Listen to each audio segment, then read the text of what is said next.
여러분 안녕하십니까. 시사토론의 송인호입니다. 새해가 밝았습니다만 올해의 경제 사정도 만만치 않은 것 같습니다. 새해 벽두부터 가계대출이 위험 수준으로 불어나고 있다는 점도 우울한 이야기입니다. 올 한 해 전북경제 도민들의 살림은 어떨까요? 무한 경쟁 시대 전북경제의 전반을 내다보고 난관을 타개할 방안을 모색해보겠습니다. 그럼 먼저 오늘 나와주신 분들 소개해드리겠습니다. 안계혁 한국탄속융합기술원 연구개발본부장 자리하셨습니다. 반갑습니다. 네, 김종국 전주대학교 교수 자리하셨습니다. 안녕하세요. 네, 김진석 전북발전연구원 연구위원 자리하셨습니다. 안녕하세요. 네, 강희관 군산경실련 집행위원장 자리하셨습니다. 반갑습니다. 자, 오늘 출연해 주셔서 감사합니다. 감사합니다. 자, 새해 벽두의 희망을 이야기하고 싶은데 사정은 그리 녹록지 않아 보입니다. 기업, 경영인에서 근로자, 자영업자까지 걱정이 많은데요. 자, 오늘 출연하신 분들은 올해 전북 경제를 어떻게 전망하는지 짧게 이야기 들어보고 본격적인 토론 이어가도록 하겠습니다. 먼저 안계혁 본부장님. 올해 경제가 어렵다고 하는 전망들은 전북 경제뿐만이 아니라 한국 경제 나가서는 세계 경제가 다 어렵다라고 전망들이 많이 되고 있습니다. 그래서 이럴 때일수록 어떤 전북만의 어떤 성장 동력을 발굴해서 어떤 새로운 돌파구를 마련할 때가 아닌가 이렇게 생각하고 있습니다. 네, 김종국 교수께서는요. 네, 전라북도는 민간 기업에서 차지하는 경제의 민감도가 적기 때문에 타 시도에 비해서는 그렇게 크게 느끼지 않을 것으로 전망하고 있습니다. 오히려 제조업이 적기 때문에 네. 타격이 좀 덜할 것이다. 그렇죠. 네. 김진석 위원께서는요. 네. 올해 국내 경제가 완만한 성장세를 보일 거라고 전망들을 하고 있습니다. 그렇지만 이 저성장 기조가 이제 그 자리를 잡았다고 볼 수 있기 때문에 전라북도도 그 영향에서 자유로울 수는 없다고 볼 수 있습니다. 그렇지만 다행스러운 건 전라북도가 최근에 그 제조업 발전에 의해서 상대적으로 이러한 경기에 민감도가 조금 떨어졌다는 것이 긍정적인 거라고 볼 수 있고요. 한 가지 우려되는 점은 전라북도의 그 주력 산업인 자동차나 조선과 같은 이런 산업 부문들이 최근 어려움을 겪고 있다는 것이 걱정된다고 생각이 됩니다. 네. 강희관 위원장께서는요.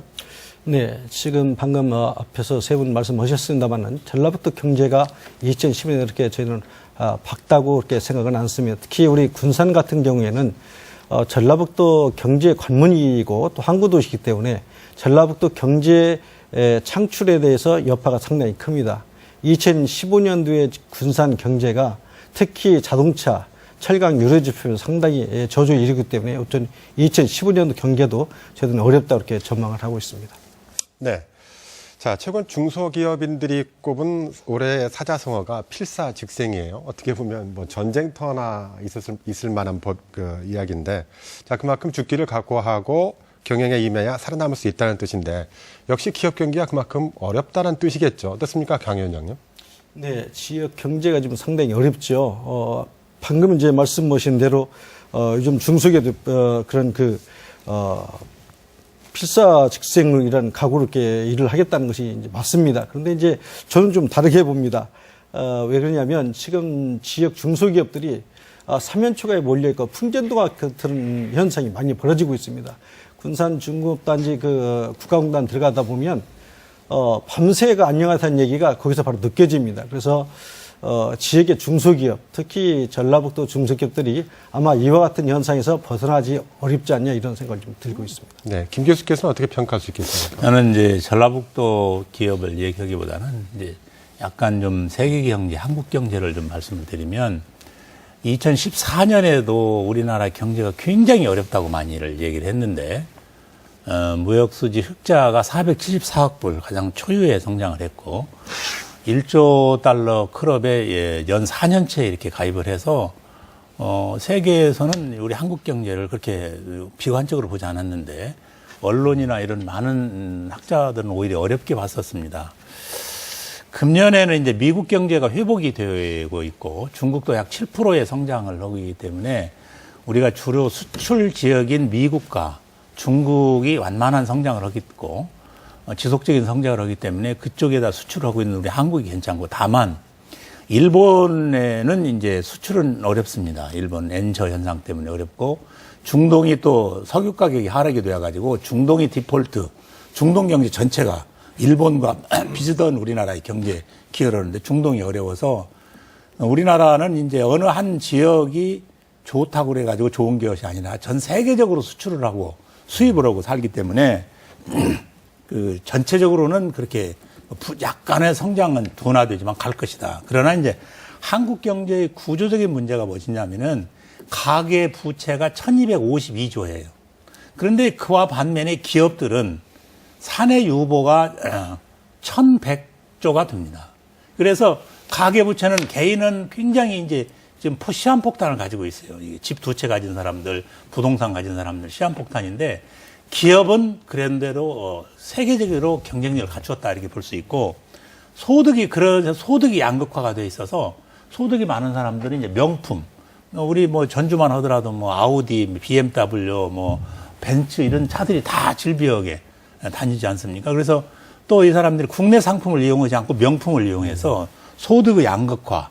그래서 이제 내수가 부진해서 약 80%에 상당하는 사람들이 돈 쓸 돈이 없어서 내수가 부진한 이런 경제가 우리나라 전체 경제다. 그러나 크게 보면은 양극화, 소득의 양극화, 내수 부진 이것이 문제지 크게 수출이랄지 수입이랄지 이런 걸 보면은 오히려 뭐 그런 대로 성장을 해나갈 것이다. 그런 여파 속에서 우리 전북도 봐야 한다. 네. 저는 그렇게 보고 있습니다. 자, 강 위원장님, 조금 전에 김진석 위원께서 올해 경기에서 자동차와 조선의 네. 어려움이 좀 심하다라고 하셨는데 네, 네. 군산에는 이 두 가지 산업이 다 있지 않습니까? 네, 조금 전에 네, 네. 밤새 안녕이라는 말씀까지 하셨는데 네, 네. 군산 지역의 체감 경기 어떻습니까?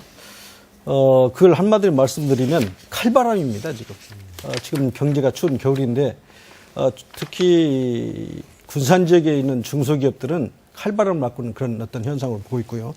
방금 말씀하신 그런 이제 조선업이라든지 자동차 산업은 거의 뭐 저희들가 볼 때는 상당히 어려운 위축 단계에 지금 들어가 있고요.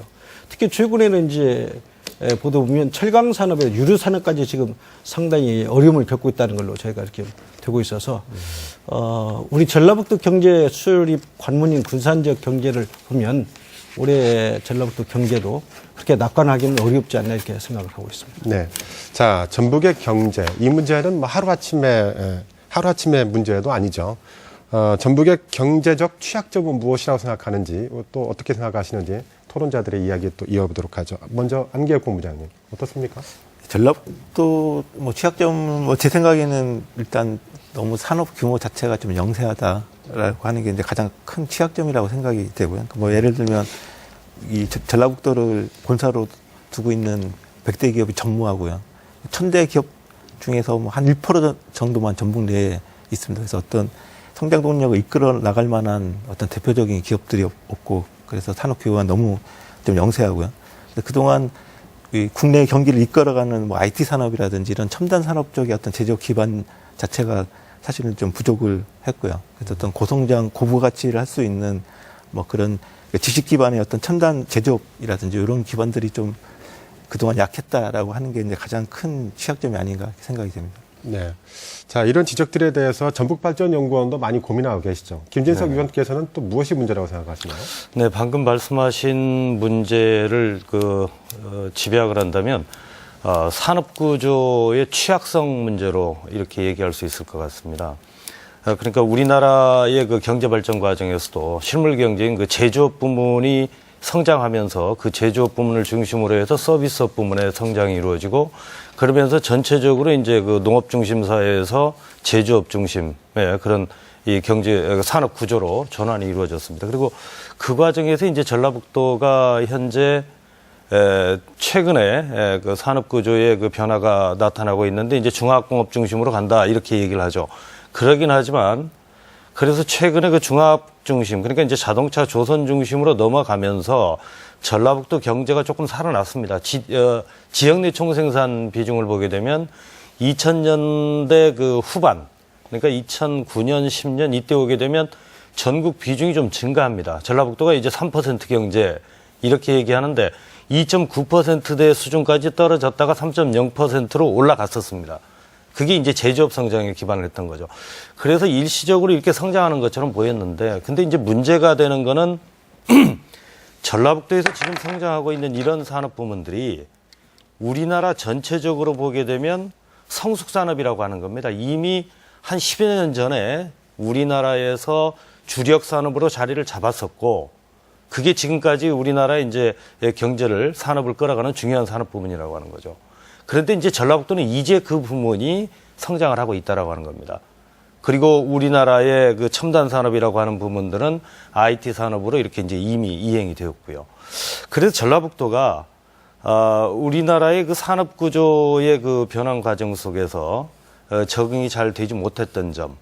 그러니까 산업 구조가 취약하다는 게 이제 제일 첫 번째가 되겠고요. 그러다 보니까 이제 경제 규모도 축소가 되었습니다. 그 농업이 중심이 되었던 60년대까지만 해도 전라북도 경제 규모는 작은 게 아니었죠. 근데 이제 제조업 중심으로 가면서 경제 규모가 작아졌습니다. 그러면서 이제 인구가 유출이 되었죠. 그래서 인구가 유출되면서 이제 인구 규모도 작아졌습니다. 60년대 중반에 한 250만 명 정도 됐던 인구 규모가 2013년 말에 주민등록 인구가 한 187만 명 정도 수준으로 떨어졌습니다. 거기에다가 인구 유출이 이제 젊은 층을 중심으로 이루어지다 보니까 전라북도는 타 지역에 비해서 고령화가 굉장히 심화된 그런 지역이 되었습니다. 인구 감소라고 하는 것은 성장 잠재력의 약화라고 하는 걸로 표현될 수 있습니다. 그래 전북 경제의 어떤 취약점 이렇게 얘기하면 앞에서 말씀하신 것처럼 규모가 작다, 구조적으로 취약하다, 거기다가 성장 잠재력이 약화되고 있다, 뭐 이런 점들을 꼽을 수 있을 것 같습니다. 자, 복합적인 원인들을 꼽으셨는데요. 한 가지 좀 질문을 드리려면 한 조사에 의하면 전라북도 지역에 창업을 하시는 분들이 약 42%가 1년 내에 폐업을 하는 걸로 돼 있어요. 사실 그 서민 경기라는 게 골목 상권에부터 나오는 거 아니겠습니까? 자, 기업에 대한 문제라고 말씀을 좀 하셨는데 이 골목 상권, 왜 이건 또 못 살아나는 원인이 뭘까요? 예, 아까 이제 말씀드린 것처럼 지금 이제 부가가치가 창출되어지는 중요한 기반이 되어지는 것은 제조업 부문, 그리고 이제 우리나라 전체적으로 보면 서비스업 부문이 이제 상당히 중요하게 부상이 되고 있습니다. 그런데 여기에서 자본이 형성이 되어야, 부가가치가 창출이 되어야 이게 이제 그 종업원들 임금으로도 지급이 되고 이러면서 자본이 순환을 하게 됩니다. 그래 지역사회에서 이제 소위 돈이 풀려야 되는 거죠. 돈이 풀려야 집도 사고 음식점에 가서 식사도 하고 옷도 사 입고, 자, 이런 경제 활동들이 이루어지면서 서비스업 부문도 발전을 하게 됩니다. 그래야 자영업 부문도 성장을 할 수가 있는 거죠. 그런데 아까 골목상권 말씀하셨던 것처럼 이러한 전라북도의 그 산업구조 취약성이라고 하는 것이 결국 지역에 돈이 돌지 못하게 되는 중요한 원인이 됩니다. 네. 이것이 어려움을 가중시키는 거죠. 자, 강희관 위원장님 말씀을 들어보셨을 텐데 어떤 생각하고 계십니까? 네, 방금 말씀하신 대로 골목상권에 대한 지금 현재 어려운 것은 우리 전라북도 30분만 아니라 지금 주요 시군에 있는 골목상 더 어렵습니다. 특히 군산 공단 배후도시에 있는 그 골목상권은 밤에 불이 꺼져서 지금 상당히 어렵습니다. 이것은 어떤 문제에서 오냐면 중소기업의 어떤 그런 그 직장에서 돈이 풀리지 않고 또 건설기계에 침체되어 있거든요. 거기에서 나타나는 그런 우리 서명절 그 돈을 이끌었던 골목상권이 지금 침체되어 있거든요. 이 문제가 상당히 심각하다고 보고요. 또 하나는 전북 경제에 지금 여러 가지 문제, 추적점이 뭐가 있냐고 저희들 말씀하시는데 저희는 그동안에 지방 정부들이 너무 우리 새만금에 올인했다. 여기 문제점이 심각하지 않느냐. 또 하나는 FTA가 지금 우리 당면에 현재 문제에도 이거에 대한 대처 문제가 전라북도가 좀 대처 능력이 늦어졌지 않나 이렇게 좀 생각을 합니다. 그래서 이번 도정에서 지난번 그 공약을 보니까 4대 공약이 농업하고 관광, 일자리하고 이제 탄소 산업이더라고요. 참 저는 긍정적으로 봤습니다. 근데 이제 아시면 세계적인 지금 트렌드가 이제 관광 산업이고 웰빙 산업입니다. 우리 전라북도 그만한 무한한 또 여러 가지 여러 가지 그 자료도 있고 또 그런 자산도 갖고 있기 때문에 이것을 전라북도 앞으로도 개발하면은 우리 전라북도의 세계적 트렌드 경제에 상당한 영향을 갖추지 않냐 이렇게 생각을 하고 있습니다. 네. 그 강희관 위원장께서는 체질 개선 쪽으로 네. 방점을 찍어서 말씀하셨는데, 자, 김종욱 교수님. 네. 자, 그렇다면 전라북도 경제의 체질 어떻게 바꿔야 될까요? 예, 어렵다. 그것은 우리 전라북도도 어렵고 다른 시도에 가도 다 어렵다 그럽니다. 경제 좋다. 그럴 때는 절대로 경제 좋다는 얘기를 안 해요. 다 어려운데, 말하자면 전라북도에 대기업 선도 기업이 있어요. 현대 상용차 같은 것은 큰데 그걸 지금 이 상용차를 신청하면 1년 있다 나와야 돼, 새 차가. 그건 뭐 때문이냐 그러냐? 2교대만 하기 때문에 그래요. 전라북도만의 어떤 기업 문화, 노동 문화를 창출하지 않으면 절대 오지 않습니다. 미국도 3교대하고 중국도 3교대합니다. 우리는 2교대. 그것도 2교대 어렵게 했어요. 그런다면 당장 한 1000여 명 정도가 일자리 창출이 되고 이것이 전라북도에 와서 정말로 교통도 안 좋고 이런 곳에 기업들이 온다면 이 기업들이 여기 와서 기업 경영이 정말로 좋다. 이런 문화를 만들어가지 않으면 절대 오지 않습니다. 네. 절대 오지 않습니다. 그래서 전라북도의 어떤 노동 문화, 기업 문화 이런 것이 좋아야 되겠고 그다음에 이제 전체적으로 기업이나 이런 게 어려워요. IMF 났을 때 약 300만 명이 100대 기업에서 고용을 했어요. 그런데 지금 이제 10대 기업에서 300만 명 정도 고용했는데 2010년에 130만 명 고용을 하고 있어요. 지금 현재. 그래서 이미 재벌들은 국내에서 고용을 하지 않아요. 극히 일부만 고용을 해요. 안 와요, 이제. 와 있는, 예를 들어서 현대상용차랄지, 대우, GM 대우랄지, 타타 대우랄지, 이런 자동차에 대한 어떤 기업 문화를 우리가 잘 옆에서 푸싱을 해주지 않으면 지금 현재도 타타 대우랄지, GM 대우가 철수 계획을 하고 있는 걸 알고 있어요. 그 왜 철수 계획을 하고 있느냐. 거기에는 좀 상당히 조심스러운 얘기입니다만은 기업 문화 또 거기가 이익을 창출할 수 있는 전체적인 협조 자세가 필요하다. 저는 네. 그렇게 생각을 합니다. 자, 기업 환경의 문제를 가장 중요하게 그다음에 이제 또 하나 강조를 있것이 하시는데 전라북도는 그동안에 우리가 교통 인프라의 구축에 지난 30년 동안 대실패를 했다. 첫째, 공항을 제대로 유치하지 못한 것이 큰 문제고 KTX 문제를 도민 갈등으로 하고 놔둬버리고 해결하지 못한 문제. 인프라에 대한 그다음에 문제. 항구 문제. 지금 인제서 하고 있는데 이런 것을 제대로 해놓지 않고 대기업이 안 온다고 아무리 우리가 여기서 불평을 하고 아무리 우리가 큰 소리를 쳐봐야 절대 안 옵니다. 네. 그것을 먼저 갖춰놓고 난 다음에 자 기업하기 좋은 도시를 만들어야 네. 자연환경은 되어 있습니다. 물이 많을 딸지 충분한 노동 공급력이 있달지 이런 건 되어 있는데 네. 그런 부분을 알겠습니다. 좀 네. 해야 됩니다. 자, 안계혁 본부장께서는 이제 쭉 들어보셨는데 또 어떤 생각을 하고 계십니까?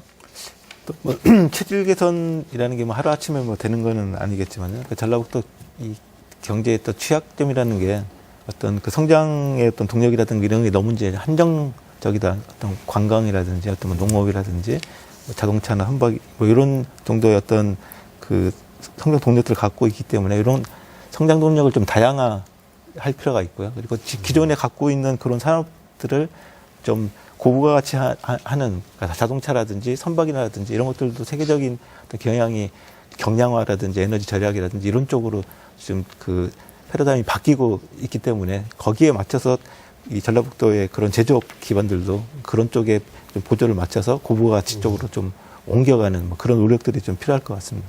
근데 그 노력들을 뭐 전북 도민들이 해서 두는 건 아니지 않습니까? 기업들이 어떤, 노력을 해야 되는 예, 거죠. 기업들 그리고 뭐 그런 뭐 기업들을 유치하는 것도 필요하고요. 그다음에 그런 기업들을 위해서 어떤 정책적인 어떤 배려라든지 뭐 그런 그것들이 좀 필요하다고 인센티브라든지 생각해요. 여러 가지가 필요하다는 맞습니다. 말씀이시고요. 자, 김진석 의원께서는요. 방금 이제 중요한 말씀을 해주셨습니다. 근본적인 문제, 지역이 기업하기 좋은 그런 환경으로 바뀌어야 된다. 그런 말씀도 해주셨는데, 저는 이제 앞에서도 말씀드린 것처럼 결국 전라북도의 그 경제를 끌어나갈 그런 성장 산업을 육성시켜야 되는 게 이제 중요하다. 이제 그래 말씀드릴 수 있습니다. 결국 산업 구조를 재편을 해야 된다라고 하는 거죠. 그런 의미에서 보게 되면 현재 전라북도에서 중점 육성한다라고 하는 그 산업 분야들, 그러니까 뭐 탄소 산업을 육성하겠다, 또는 농생명 산업, 그리고 문화관광이라고 볼 수 있죠. 토탈 관광. 자, 이런 것들은 상당히 의미가 있다고 볼 수 있습니다. 왜냐하면 탄소 산업이라고 하는 건 아직은 그 본격적으로 시장이 열리진 않았지만 미래를 내다보는 이제 그런 산업이 될 것이고, 그리고 농생명 산업은 이미 상당히 시장이 크게 열려져 있는, 그래서 언제든지 그 전라북도에서 크게 육성할 수 있는 그런 부분. 문화관광은 이제 새로운 패러다임 속에서 우리가 가진 그 자산을 활용하는 그런 측면에서 이제 굉장히 중요하다고 볼 수 있습니다. 그래서 문제는 이제 어떤 산업 부문을 육성할 거냐, 이것도 이제 굉장히 중요하지만 더 중요한 거는 우리가 육성하려고 하는 방향에 얼마나 지역민들이 함께, 기업인들이 함께 협력하면서 아까 말씀하신 것처럼 지역의 기업 문화도 만들고 이런 것들을 통해서 힘을 모을 것이냐라고 하는 게 제가 보기엔 제일 중요하다고 볼 수 있습니다. 그 다음에 이제 두 번째로 생각할 수 있는 건 제가 보기엔 인력 양성입니다.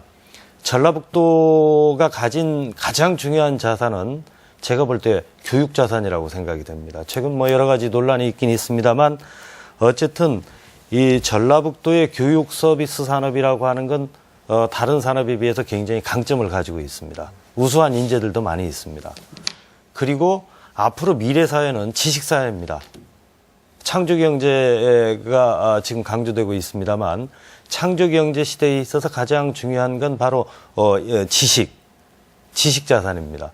그래 전라북도가 그 경제 체제를 근본적으로 바꾸기 위해서는 인재 양성에 보다 역점을 둬야 된다 이렇게 생각을 합니다. 알겠습니다. 자, 김민석 위원께서는 탄소 산업을 그 전북 경제의 희망이 될 수 있는 원인으로 꼽았는데, 자, 전라북도는 지난 20년간 새만금을 제외하고는 대형 구축 사업이 거의 없었죠. 그래서 포스트 새만금으로 등장한 게 바로 이 탄소 산업이라고 하는데, 자, 전라북도가 올해 가장 중점적으로 추진하려고 하는 경제 정책이 바로 탄소 산업인데요. 자, 안 본부장님.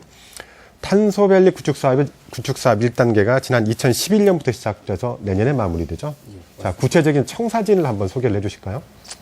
지금 탄소밸리 구축 사업이 2011년부터 시작해서 5년간 1991억의 그 사업비를 가지고 그 사업을 시작했습니다. 근데 요 1단계 목표는 그동안 이제 100% 수입에 의존하던 탄소 섬유를 국산화하고 그걸 양산화해서 이 온천 소재 생산 기지를 이 전라북도 내에 구축한다고 하는 게 이제 1단계 목표입니다. 그래서 효성이 그 탄소 섬유 2,000톤을 국산화해서 양산화를 시작했고요.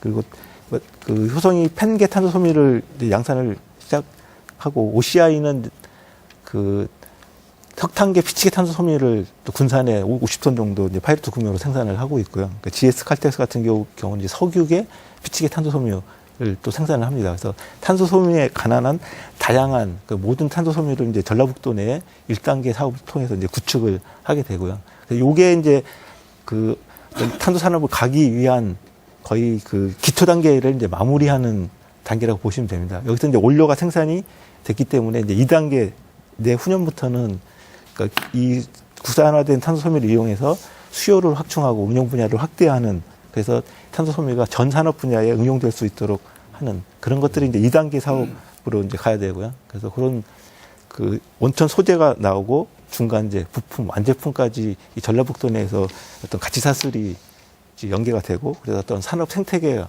조성이 되는 또 탄소밸리보다 훨씬 더 큰 이제 광의의 어떤 메가 탄소밸리 같은 그런 것들을 이제 2단계 이제 탄소밸리 사업으로 추진을 해야 될 것 같습니다. 네. 자, 청사진에 대해서 들어보셨는데, 김 교수께서는 네. 어떻게 생각하십니까? 적정하다고 보십니까? 네, 아니면 어떻게? 지금 현재 뭐 탄소 산업이 전라북도를 뭐 먹여 살린다 뭐 그런 것까지는 아니고요. 그것은 이제 그러나 이제 미래의 큰 사업은 가장 가볍고 강도가 가는 초경량, 초강도 산업 추세로 가야 되고, 자동차가 최근에 와서 적어도 1리터 24km까지를 가야 되는 차로 이제 가기 때문에 그러려면은 가벼워져야 되거든요. 비행기도 가벼워져야 되고 선박도 가벼워지는 것이 이제 전혀 관건인데 그걸 이제 탄소 갈 수 있고, 탄소를 꼭 우리만 생산해 일본이 세계 70%를 장악하고 있는데 이제 그 우리가 이제 전량 수입했던 것을 이번 효성이 와서 조금씩 만들어내는 거고, 또 이제 그런 거에서 태광에서는 구미에다가 이미 도레이사를 도입을 해서 만들고 있고, 또 삼성에서는 ADL이라는 독일에 있는 델사죠. DEL 델사에서 수입을 해서 또 이게 응용 제품을 만들고 있는데, 원천 기술을 가지고 있는 것은 전라북도 효성이다. 이 자리에 계신 우리 양비혁 본부장님, 강신재 원장 이분들이 노력을 해서 원천 기술을 여기가 갖고 있어요. 그렇기 때문에 정부에서도 이제 국가탄소기술원으로 만들고 이렇게 해서 여기다가 탄소의 어떤 중점 도시로 키우려고 하는 거, 그런 것은 그동안에 과학자들 또 뭐 전주시, 전라북도가 굉장히 수고를 하셨고 앞으로 미래는 지금 현재는 철의 가격보다도 약 60% 정도가 비싸기 때문에 뭐 그렇게 상용화되기는 어렵습니다. 그러나 고부가 가치의 제품을 만드는 데는 이만한 제품이 없어서 적어도 일본, 대만, 미국, 독일 이쪽에만 극히 만들고 있는 것을 세계 3위의 기술 수준까지 우리가 끌어올렸어요. 그것은 아주 굉장히 긍정적이다. 미래에 이것이 이제 뭐 자동차 부품도 여기서 탄소를 만들고 또 어떤 비행기 부품도 만들고 일부 한 30여 개 기업들이 그 응용 제품을 지금 만들고 있습니다. 많은 전주 탄소 기술은 기원해서 이런 것은 미래 산업을 위해서는 우리가 좋은 것을 하나 연구했고 선점했다. 이것은 아주 높게 평가합니다. 네. 자, 안 본부장님. 전북의 탄소 산업에 갖는 의미 중에 하나가 가장 중요한 의미 중에 하나가 외국 자본과 기술이 아니라 한국 국내 자본과 기술로 만들어진 우리가 그 새로운 산업 생태계를 만들 수 있는 그런 강점이 있는 게 아니겠습니까? 네, 맞습니다. 그 강점을 어떻게 살릴 수 있을까요? 일단 그 원료가 생산이 된다는 건 굉장히 중요한 의미를 갖습니다. 그래서 이 원료를 생산할 수 있는 곳에 응용하는 또 기업들이 또 올 수 있고 또 값싸게 원료를 이용해서 또 다양한 분야에 만들 수 있기 때문에 그러니까 예를 들면 그 보잉사가 시애틀에 위치를 하고 있는 이유는 그러니까 비행기는 옛날에 나무로 만들었습니다. 그래서 시애틀에 그 비행기를 만들 수 있는 좋은 나무들이 많이 있었기 때문에 보잉사가 거기에 위치를 한 거고요. 그래서 전라북도에 이런 좋은 소재를 완전히 그 국산화 기술로 이 구축을 했기 때문에 그걸 이용할 수 있는 많은 기업들이 아마 앞으로 유치가 될 거고 몰려올 것 같고요. 그다음에 이 가격이라는 것도 수입이라든지 기술을 외국으로부터 얻어와서는 가격을 낮출 수가 없습니다. 그래서 국내 기술로 개발을 했기 때문에 앞으로도 계속 가격을 낮추고 가격 경쟁력을 가져갈 수 있는 부분이 가장 큰 의미라고 생각할 수 있겠습니다. 자, 김진석 의원께서는 이런 부분에 대해서 동의할 수 있겠습니까? 모자란 점이 있다면 어떤 것들이 보강이 돼야 될까요? 네, 모든 산업이 발전하는 데는 그 어떤 일정한 경로가 있습니다. 발전 단계라고 하는 우리가 생각할 수 있는데, 그런 발전 단계로 보게 되면 이제 이 전라북도 탄소 산업은 일단 R&D가 이루어지고 그 R&D를 기반으로 해서 원천 소재 생산이라고 하는 그런 이제 기반이 형성되고, 그래 이제 앞으로 수요를 창출하는 거 이게 남아 있는 문제라고 볼 수 있죠. 그런 면에서 보면 청사진이 그 단계별로 잘 수립되었다 이렇게 생각이 됩니다. 사실 그 제가 생각하기에는 탄소 산업이 갖는 의미는 지금 당장 어떤 성과를 내서 전라북도 경제를 크게 활성화시킨다라고 하는 것보다는 그건 이제 미래 산업이라고 하는 건 앞에서 나왔습니다만 그와 함께 중요한 거는 탄소 산업이 전라북도민들에게 자신감을 심어주지 않았나 하는 것을 저는 더 꼽고 싶습니다. 왜냐하면 이 전라북도처럼 그 상대적으로 발전이 더디었던 이런 지역에서 이런 첨단 산업을 자체적으로 기획하고 그리고 성장시켰다. 그래서 국가적인 거점으로 육성했다라고 하는 것은 상당히 사례를 찾아보기가 쉽지 않습니다. 바로 이 전라북도에서 그동안 여러 가지 요인들로 인해서 상대적으로 경제가 그렇게 성장하지 못했는데 그러다 보면서 이제 자꾸 자신감도 잃어왔습니다. 그런데 이런 전라북도에서 탄소 산업이라고 하는 이런 첨단 산업을 자체적으로 기획하고 우리 스스로 노력해서 전국적인 거점으로 만들고 국가적인 중심으로 이렇게 세웠다라고 하는 것은 앞으로 다른 부문에 있어서도 우리가 할 수 있다라고 하는 그런 용기와 희망을 주는 거 아니냐. 네. 저는 여기에 더 큰 의미가 있다고 생각을 합니다. 자, 강혜관 위원장님. 경실련 입장에서 보는 객관적인 평가도 있을 것 같은데 어떻습니까? 네. 저희는 탄소산업 분명 미래 가치 산업은 뭐 인정을 합니다. 그런데 이 탄소 산업이 우리 전라북도만의 고유 이제 산업일 수는 없습니다. 세계 이제 각 유수의 기업 나라들이 이 탄소 산업에 대해 이제 매진을 하고 있고요. 그렇기 때문에 탄소 산업에 방금 두 교수님 말씀하셨습니다만은 경쟁력을 갖춰야 되거든요. 그러려면 이게 융복화 고부가가치 산업으로 만들려면은 일단 실용가치 시장을 빨리 선점할 수 있는 그런 기술이 필요하다. 그러려면 좋은 기술, 인지양성도 거기에 덧붙여 필요하지 않냐. 이런 것이 좀 우선 시급에 요구됩니다. 네. 자, 안 본부장님. 탄소밸리 구축 사업이 추진된 지 4년 됐죠? 예, 4년. 근데 이제 눈에 보이는 실리, 고용 효과가 상당히 미흡하다라는 평가들도 있어요. 어떻게 생각하십니까? 그거는 뭐 소재 산업의 뭐 특징이라고 이해를 하시면 될 것 같은데요. 그러니까 소재 산업의 어떤 특징 자체가 어떤 장기간의 어떤 기술 지속적이라든지 그 지속적인 투자라든지 그리고 그 효과가 굉장히 나타나는데 오랜 시간이 걸립니다. 예를 들어서 반도체 같은 경우에 그 실리콘이 반도체 특성이 있다고 알려지고부터 산업화되기까지는 100년이라는 시간이 걸렸습니다. 탄소 산업도 이제 작년에 이 원천 소재를 국산화해서 우리 기술로 이제 생산을 시작한 단계고요. 그래서 하지만 이제 이런 소재 산업의 특징이 시간은 오래 걸리지만 한번 그게 셋업이 되면 그게 이제 그 고부가 가치부터 시작해서 어떤 기술 그 창출이라든지 어떤 전후방 산업에 미치는 영향이 상당히 큽니다. 그리고 그 효과가 아주 또 장기간 가면서 고수익을 얻을 수 있는 또 그런 산업이기 때문에 좀 시간이 걸려도 조금 기다려 주시면 앞으로 어떤 전북의 어떤 100년 먹거리라고 하는 것들이 실제적으로 좀 시간을 갖고 기다려 주시면 그렇게 될 거라고 믿고 있습니다. 네, 실제적으로 탄소가 전북에 들어와서 탄소 관련 학과도 생기고 전공하는 학생도 생겼지만 실질적으로 공부를 하고 갈고 닦아도 채용하는 곳이 없다. 그래서 다른 곳으로 좀 취직하는 경우도 있다는데 그 말이 사실입니까?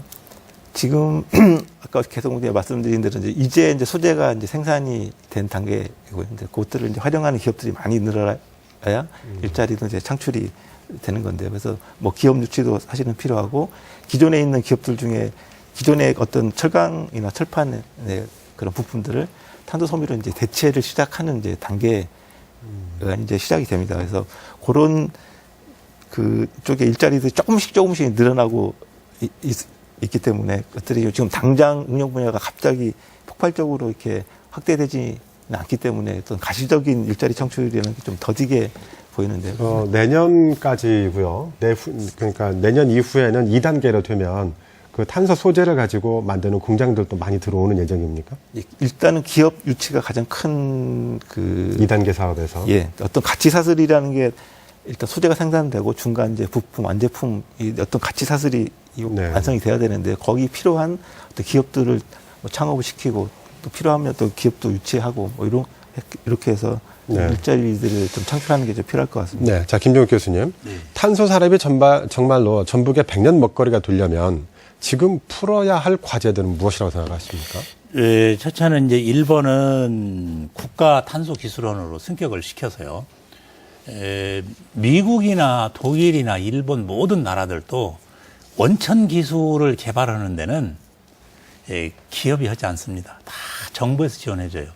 의료 약품 하나 개발하는데 약 한 50억에서 100억 정도가 들어갑니다. 이 웬만한 중소기업 이런 데는 못해요.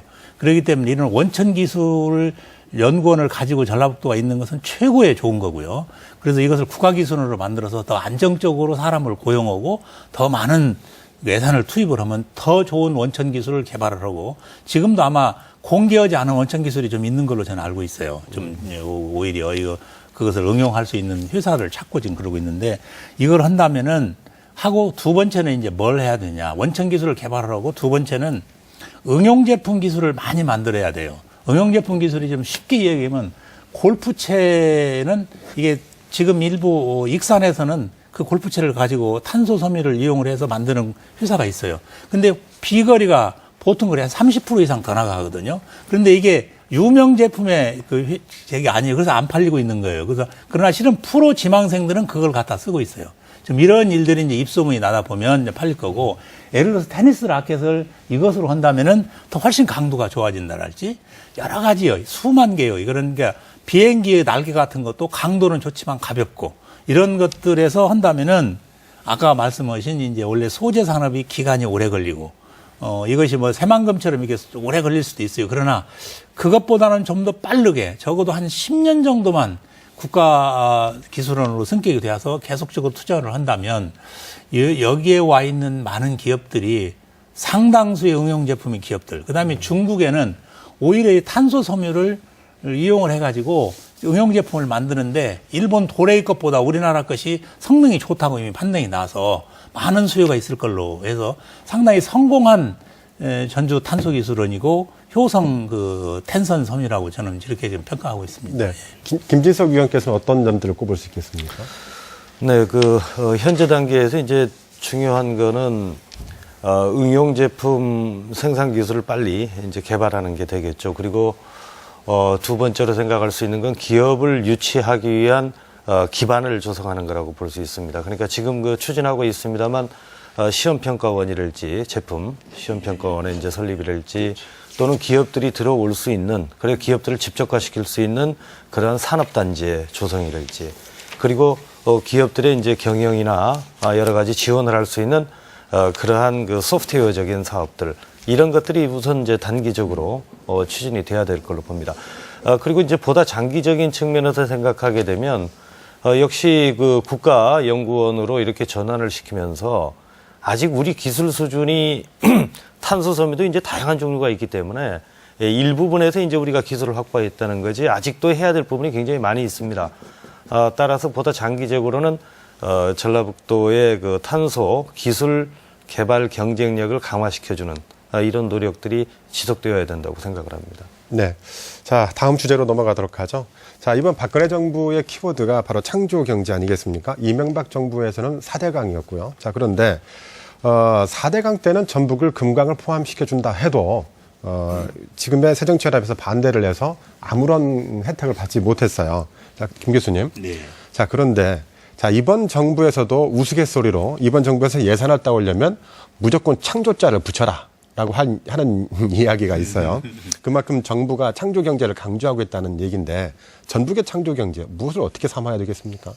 네, 지난 2년 동안 창조 경제라고 박근혜 정부 출범해서 했지만 2년 동안 이제 기획 단계가 2년 너무나 오래 걸리는 경향이 있고 감을 또 잡지 못했던 경향이 있는데 이제 지난 연말부터 대기업하고 지역의 특화 산업을 연결시키는 것을 방향을 잡아서 그 방향은 이제 잘 잡은 것 같다. 그래서 이제 전라북도의 탄소 산업을 하고 효성하고 맺힌 그동안에 이제 효성에서 약 1,200억을 1조 2천억을 투입한다는 것은 이미 2010년에도 발표한 사항이에요.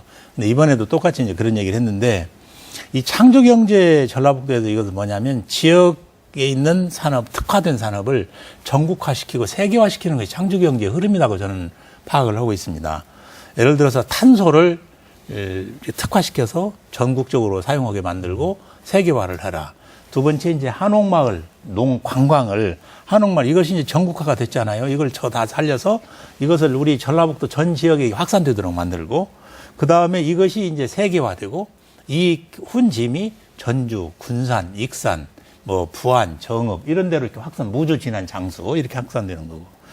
그래서 농업하고 관광하고 이제 이런 것을 묶어서 세계화시키는 즉 창조 경제라는 것은 크리에이티브 새로운 것을 만들어내는 것이 아니라 금년 박근혜 정부의 창조 경제는 있는 것을 좀 더 특화시키고 이걸 전국화시키고 좀 더 세계화시키는 것이 그런 전략이다. 그런데 우리가 지난번에 어떤 면에서는 그 4대강 사업이 나쁜 사업이라고 평가받은 것은 사실입니다. 그러나 우리 전라북도 같은 금강의 준설 사업은 포함시켰어야 돼요. 금강 하구, 그 다음에 금강 쪽에 있는 모래가 쌓이는 그쪽에 군산과 서천 장항 쪽에 있는 것은 포함시켜야 되는데 그때는 당론이 4대강 반대니까 이걸 포함시키도 못하고 그냥 넘어가고 거꾸로 반대로 전남 같은 경우는 영산강을 포함해서 영산강을 오히려 정비를 해는 그래서 실익을 찾지 못하는 정치의 그런 그 의사결정이었다 이렇게 볼 수 있어서 네. 이번에도 이제 창조경제 쪽으로 탄소 이런 국가기술을 만들고 농업, 농촌, 관광 이런 것을 연계시키고 한옥마을을 각 전 지역과 연결시키고 또는 전남과 또는 이렇게 백제권으로 연결시킨다면 이런 쪽으로 예산을 많이 붙여서 나온다면은 훨씬 현명한 전략 아닌가. 네. 우리가 현 정부한테 코드를 맞춰야 하는 것은 어쩔 수 없는 것 아니냐. 저는 그렇게 생각을 합니다. 강 위원장님, 현 정부의 코드를 맞춰야 된다라고 말씀하셨는데 우리 시민단체 입장에서는 또 어떻게 볼 수 있겠습니까?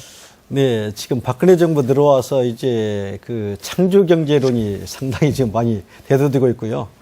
요즘 실 예로는 동네 깡아이 정도도 창조 경제론을 물프고 다닌다는 얘기가 있는데 사실 창조 경제론이 단어 자체 나쁜 것은 아닙니다. 근데 이제 창조 경제론은 너무 우리 지방정부까지 코드에 맞추는 것은 그것은 옳지 않지 않은가 저는 그렇게 봅니다. 왜 그러냐면 방금 우리 교수님 말씀하신 창조 경제가 현 가지고 있는 새로운 가치 창출인데 그걸 정부의 어떤 정책이라든지 또 어떤 예산 따위에서 이렇게 코드 맞추는 것은 조금 지방정부로서는 그건 모양내에서는 좀 맞지 않다. 그래서 저희는 우리 전라북도만에 갖고 있는 트렌드를 새롭게 개발하는 그런 것이 좀 폭넓게 가져야 된다 그렇게 생각을 합니다. 방금 말씀하신 우리 전라북도는 많은 자산을 갖고 있는 것이 이제 그동안 개발 안 된 것이 이제 우리 지역의 관광 트렌드라든지 식품 새로운 가치 창출 이런 것들은 상당히 전라북도 좋은 그런 그 여건을 가지고 있거든요. 이런 것이 바로 창조 경제론의 어떤 속해가 들어갑니다. 그래서 그걸 코드 정치에 맞추지 말고 전라북도에 가지고 있는 그런 경제를 새롭게 만들어가는 특화산을 만들어가면 전라북도 앞으로 희망 있는 전라북도로 가지 않느냐 이렇게 생각을 갖고 있습니다. 김 교수의 말을 요약하면은 실리를 챙기자라고 하시는 것 같았어요. 자, 김진석 의원님. 정부에서는 일자리 중심의 창조 경제를 얘기하고 있어요. 그렇다면 전북의 창조 경제가 과연 장기적이고 안정적인 일자리를 제공할 수 있겠느냐라는 의구심이 있거든요. 이 점에 대해서는 어떻게 생각하십니까? 저는 의미가 있다고 봅니다. 왜냐하면 우리처럼 이제 우리 경제도 성장하고 선진 경제로 이렇게 진입하게 되고 이렇게 되면서 점차 이제 그 저성장 기조로 가고 고용 없는 성장으로 이렇게 변하게 됩니다. 그런데 대기업이 그동안 우리나라 고용 창출에 주도적인 역할을 해왔다라고 한다면 앞으로 그 역할은 점차 줄어들게 될 겁니다. 그리고 더욱더 중요해지는 것은 중소기업에 있어서의 고용 창출이 아마 상당히 중요하게 되겠죠. 그러면 이제 창조경제라고 하는 것의 핵심은 뭐냐? 창조경제의 핵심은 지식과 기술을 접목해서 기존 산업을 신산업으로 육성하고 그리고 기존에 없었던 새로운 산업을 또 발전시킨다라고 하는 겁니다. 그리고 이러한 신산업, 첨단 산업의 그 육성에 있어서 대기업도 중요하지만 대기업뿐만이 아니라 중소기업, 바로 창업의 활성화를 통해서 이러한 변화를 이끌어내자라고 하는 게 창조경제가 가진 가장 중요한 그런 특징이라고 할 수 있습니다. 실제로 미국의 경우에도 2007년에 이 카우프만 재단이 연구한 결과를 보게 되면 신규 고용 창출의 3분의 2가 이 창업기업에서 나왔다고 그렇게 보고가 되고 있습니다. 다시 말씀드리면 전라북도가 지금 당장 어떤 그 창조경제에 의해서 창업이나 이런 것들이 활성화되기는 어렵다고 할지 몰라도 이걸 중장기적인 안목에서 그 기반을 잘 갖추고 준비를 해야지만이 전라북도가 앞으로도 지속적인 성장을 이룩할 수 있다. 이렇게 보여지고 그래서 우리가 적극적으로 여기에 관심을 가지고 정책을 추진해야 된다고 봅니다. 네, 우리 출연자들께서 한 가지 또 꼽은 게 농생명 산업의 중요성을 말씀하셨는데 이거 중요한 주제라 시간이 많게 남지 않아서 간단히 좀 여쭙고 지나가겠습니다. 전라북도는 농도죠. 또 여기에 전라북도의 도정 목표가 농업의 6차 산업화인데요. 그 전북의 신성장 동력 산업으로 농생명 산업이 꼽히는데 이 농생명 산업을 창조 경제에 어떻게 접목해야 될까? 이 점에 대해서 한마디씩 마시고 마무리로 들어가도록 하겠습니다. 먼저 김종욱 교수님. 저는 이제 우리 전라북도가 가장 잘하는 것은 음식이에요. 가장 맛을 잘 내요. 또 전라북도 사람들이 가장 잘하는 것이 음식 만드는 거예요. 음식을 잘 먹는 사람은 잘 만들 수 있거든요. 그래서 이제 그것이 이제 식품산업 클러스터로 연결이 돼 있고, 그것은 이제 중국이라는 약 13억 정도 되는데, 그 중에서 1억 명 정도는 해외여행을 할 수 있고, 고급품을 사먹을 수 있는 사람이거든요. 이 사람들을 향해서 이제 우리가 수출을 해야 되고, 또 아시안의 부자들이 많이 늘어나고 있어요. 그분들한테 늘어야 되고, 뭐, 일본은 아니라고 저는 보고 있습니다. 그래서, 그 다음에 세계가 K푸드, 한국 사람들이 왜 머리가 좋냐, 왜 저렇게 급격히 50년 만에 세계 선진국으로 부상을 했느냐. 이런 것에서 한국의 음식을 연구하기 시작. 그게 K푸드거든요. 이런 것에 한다면은 전라북도의 농생명 산업을 이게 창출하는 것은 국가적으로도 의미가 있고 우리 전라북도가 오랜만에 이런 호기를 잘 살려나갈 수 있는 산업이다. 저는 그렇게 보고 있습니다. 네. 김 교수께서는 식품의 한류화가 가장 필요하다라고 지적을 하셨고 안계환 본부장께서는요. 농생명, 그러니까 전라북도의 농생명의 산업이라고 하는 게 이제 창조경제 라고 하는 게 그러니까 전 근대적인 어떤 농업을 고부가가치화 시키는 게 이제 창조경제하고의 어떤 접목이라고 생각되어지는데 그래서 어떤 농생명 쪽도 선택과 집중 뭐 이런 것들이 좀 필요할 것 같고 그래서 최근에 그 빅데이터라든지 이런 것들을 좀 활용해서 앞으로 했던 농생명이 어느 쪽으로 갈 것인지 좀 미리 좀 예측하고 현재 뭐 네트워크 시대 아니겠습니까? 그런 그 네트워크화 하고 그런 농생명 식품하고 좀 결합시켜서 김 교수님께서 얘기하신 세계화라든지 뭐 이런 것들을 좀 해나가는 게 어떤 그 전라북도의 그 창조경제하고 농식품 산업하고의 어떤 접목이 아닌가 이렇게 생각하고 있습니다. 네. 강희관 위원장께서는요? 네, 방금 두 분 교수님 말씀하신 대로 이 농식품 생명산업이 우리 전라북도가 가지고 있는 여러 가지 자원 중에서 상당히 좋은 장점을 가지고 있는 창출 산업으로 저는 긍정적으로 보고 있습니다. 근데 이제 아시지만 지금 세계 글로벌 산업이 웰빙 산업 이제 그 트렌드인데 이것을 우리 전라북도 어떻게 개발해서 이 부가가치 산업으로 경제의 가치로 또 창출할 것인가. 이 부분은 우리 전라북도 우리 이번에 4대 공약을 걸었던 것처럼 우리 전라북도 집중 육성을 해야 되는 부분들이 있는데 이 부분을 이제는 젊은이들도 좀 여기다 좀 참여를 시켰으면 좋겠습니다. 젊은 청년 일자리에 같이 해서 이들이 전라북도를 떠나지 않냐고 농식품 생명 산업 가치 산업으로 같이 참여할 수 있는 그런 집중 육성 산업으로 이 청년들을 같이 참여시키는 것이 좀 바람직하지 않을까 생각이 좀 듭니다. 네. 김비석 위원께서는요?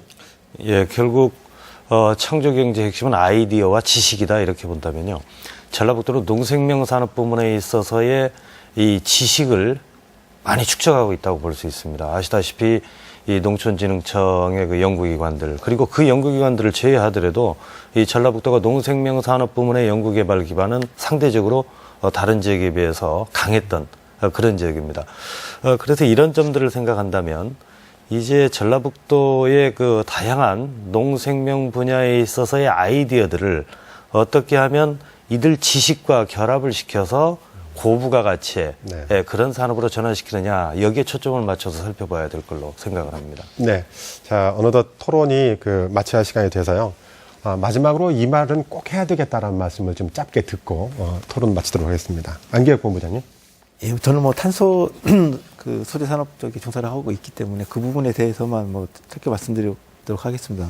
뭐 단언컨대 산소 소재는 가장 완벽한 물질이라고 말씀을 드리고 싶고요. 강철보다 10배 강한 강인함, 그리고 3000도의 열에도 녹지 않는 그런 또 불굴의 의지, 그리고 클린 에너지를 생산할 수 있는 이런 것들이 산소 소재의 강점입니다. 그래서 뭐 제 개인적으로는 단언컨대 탄소 소재는 전라북도의 100년 먹거리가 될 거라고 확신하고 있습니다. 그래서 앞으로 이 전북의 탄소 산업이 신성장 동력 사업이 될 수 있도록 최선을 다하겠다는 약속 말씀드리고 싶습니다. 네, 김정욱 교수님. 예, 전라북도는 지금까지 쭉 하강 국면이었습니다만은 이제 조금씩 상승 국면을 할 수 있는 여러 가지 요소가 있습니다. 희망 잃지 마시고 전라북도에서 살면서 삶의 기쁨을 누릴 수 있습니다. 네, 김진석 박사님. 경제는 그 분위기라고도 이렇게 표현할 수 있습니다. 우리가 알다시피 그 기반이 튼튼한 것처럼 보여도 일시에 경제 주체들의 어떤 분위기가 급변하면서 경제가 이제 붕괴되거나 또는 반대로 지역에 그 어떤 뭘 해보자라고 하는 이런 분위기가 형성이 되면서 경제가 크게 활성화되는 이런 사례들을 많이 볼 수 있습니다. 우리 도민 모두 제가 생각하기에는 이 탄소 산업에서 우리가 자신감을 가진 것처럼 미래에 대한 희망을 가지고 함께 그 힘을 모아서 지역 경제를 육성시키기 위한 지역이 기업하기 좋은 그런 지역으로 거듭날 수 있도록 노력하면 우리도 경제적으로 크게 성공할 수 있다 이런 생각을 가져봅니다. 네, 강희관 위원장님.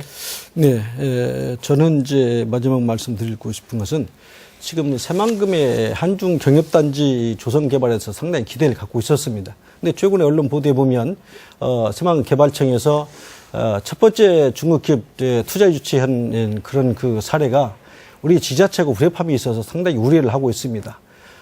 이 문제는 우리 지자체와 개발청, 정부가 상호 협력하고 또 협의를 해서 우리 새만금 경협단지가 좀 우리 전라북도 경제에 비전을 일으킬 수 있는 그런 경협단지로 발전할 수 있도록 좋은 그 대안이 마련했으면 좋겠습니다. 네, 여러분 오늘 시사토론 어떻게 보셨습니까? 전라북도의 올해 도정 목표는 휴수 동행입니다. 어려운 시기를 손잡고 함께 헤쳐나가자는 의미인데요. 경제는 세상을 바르게 경영해서 백성을 구한다는 말에서 나왔다고 합니다. 민생을 살피는 정책이 우리 경제를 구하는 첫 걸음일 것입니다. 전라북도가 아무리 애를 쓰고 용을 쓴다고 해서 살림살이가 하루아침에 좋아지지는 않을 것입니다. 미래를 내다보는 밑그림을 그리고 도민들의 손을 잡고 함께 가는 것, 그것이 전북 경제의 첫 걸음이자 핵심이기도 합니다. 오늘 토론 여기서 마치겠습니다. 여러분 감사합니다.